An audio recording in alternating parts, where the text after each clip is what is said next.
রাধে রাধে। আগামী 12ই এপ্রিল হচ্ছে হনুমান জয়ন্তী। শুধু 12ই এপ্রিল হনুমান জয়ন্তী না, এই দিন চৈত্র পূর্ণিমাও বটে। এই দিনটি অত্যন্ত শুভ।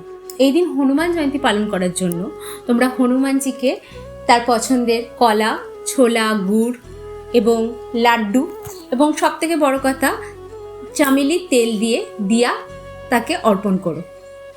এবং ছোট্ট একটা রেমেডি হিসাবে যেই কথাটা বলতে যাচ্ছি সেটা হলো একটা ছোট্ট রূপোর গদা হনুমানজিকে অর্পণ করবে, মন্দিরে গিয়ে সেই গদাটা পুজো করাবে, পুজো করে সেই গদা নিজের কাছে রেখে দেবে।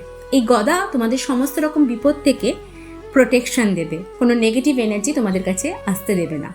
যখনই কোনো প্রবলেমে পড়বে সেই গদাটিকে ধরে হনুমানজির নাম স্মরণ করবে। এই রেমেডিটা ভীষণ উপকারে লাগবে তোমাদের, আশা করি। আর এই দিন শ্রী রাম নাম জপ করতে ভুলো না, এতে হনুমানজি ভীষণ প্রসন্ন হন এবং আমাদের সকলকে আশীর্বাদ প্রদান করেন। খুব সুন্দরভাবে সবাই হনুমান জয়ন্তী পালন করো। সকলে ভালো থেকো। রাধে রাধে।